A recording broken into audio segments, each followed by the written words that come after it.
আজকের ভিডিওটা খুব সুন্দর হতে চলেছে, কারণ আজকে যাব একটু গাজন মেলায়। হ্যালো বন্ধুরা, আসসালামু আলাইকুম। আশা করি আপনারা সবাই ভালো আছেন। আলহামদুলিল্লাহ আপনাদের দয়ায় আমিও ভালো আছি।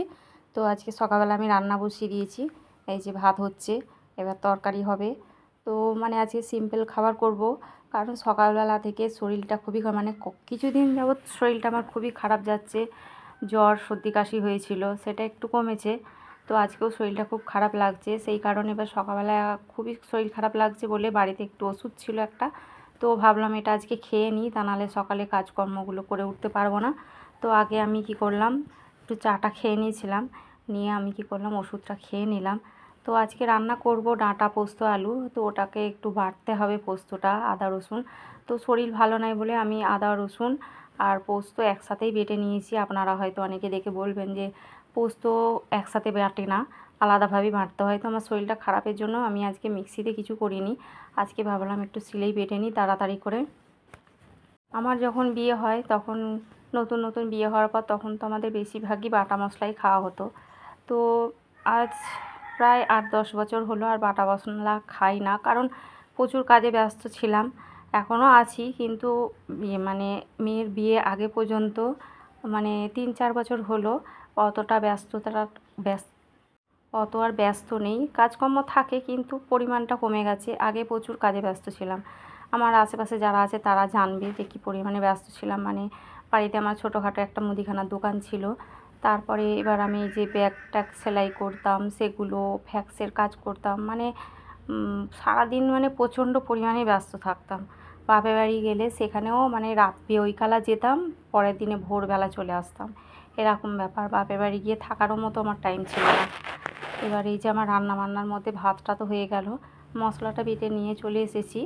এবার আমি এই যে রান্নাটা করব, কিন্তু রান্নাটা করে আমি সেই ভিডিওটা আর আমি কি রান্না করলাম সেগুলো আর দেখাচ্ছি না। তো আমি একবারে দুপুরে চলে এলাম ভিডিওতে।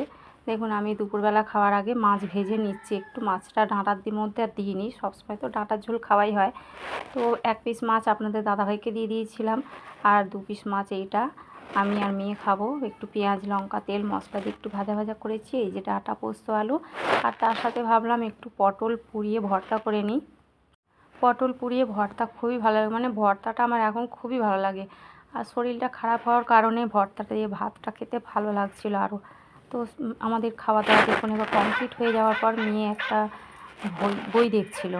সেই বইটা একটা ভূতের বই, বইটা খুবই ভালো লেগেছে। দেখছিলাম, মেয়ে আমি নাতিও দেখছে তার মাঝখানে। তারপরে ওকে একটু ঘুম পাড়াতে যাওয়া হলো।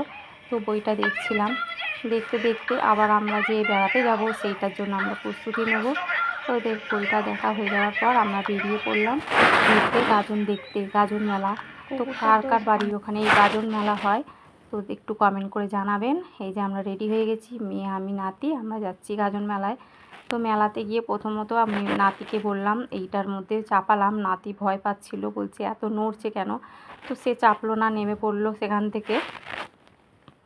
তো এবার দেখুন আমি খেলনা নাতি এবার দিকে বলছে খেলনা কিনবো। তো ওকে ছোট্ট ছেলে, ওকে তো একটা কিছু কিনে দিতেই হবে। তো একটা ছোটোখাটোর মধ্যে কিছু কিনে দেওয়া হলো। তারপরে পুরো মেলাটা ঘোরা হচ্ছে, খেলনা দেখা হচ্ছে, ওকে একটা করে খেলনা কিনে দেওয়া হচ্ছে। এই খেলনাটাও মেয়ে কিনে দিল ওকে। মেলাটা এতটাই ভিড় হয়েছে, আমরা তো দিনের বেলা যাইনি, দিনের বেলা থেকেই শুরু।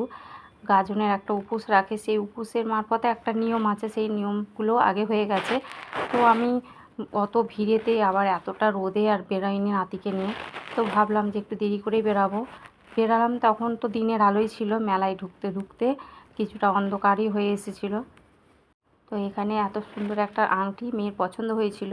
মেয়ে বললো মা আমি ওই আংটিটা নেবো। ও একটা আংটি নিয়ে নিল, আমাকেও একটা আংটি দিয়েছিল। তারপরে একটু আইসক্রিম খেয়ে নিলাম এক সাইডে দাঁড়িয়ে। খেয়ে নেওয়ার পর আমি খাচ্ছিল, ওর খাওয়াটা শেষ হয়নি বলে একটু চারিদিকের ভিডিওটা করে দেখালাম যে কী পরিমাণে ভিড়। এখন তো তাও একটু কম আছে, কিন্তু কিছুক্ষণ আগে প্রচণ্ড ভিড় ছিল।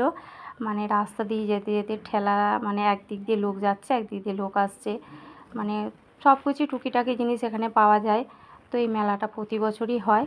এবার দেখুন কি সুন্দর ঘর সাজানো জিনিস দেখলাম। এগুলো অনেকে কিনে ঘর সাজাতে পারবেন।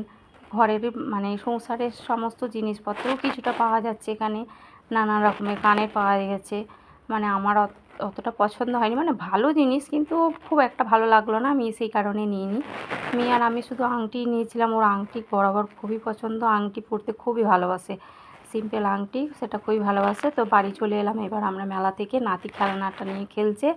তো জিলিপি বাদাম নিয়ে এসেছি, সেটা খাওয়া হয়ে গেছে। সেই ভিডিওটা আর আপনাদের সাথে শেয়ার করতে আমি ভুলে গেছিলাম, মানে এতটাই আমার শরীরটা খারাপ লাগছিল। তাড়াতাড়ি খাওয়া দাওয়া করে আমি শুয়ে আছি, মেয়ে এই ভিডিওটা করছিল। তো ভিডিওটা ভালো লাগলে একটু লাইক কমেন্ট করবেন, শেয়ার করবেন, আর কোথায় কোথায় গাজন মেলা হয়েছে একটু কমেন্ট করে জানাবেন। টাটা, বাই বাই, ভালো থাকবেন, সুস্থ থাকবেন।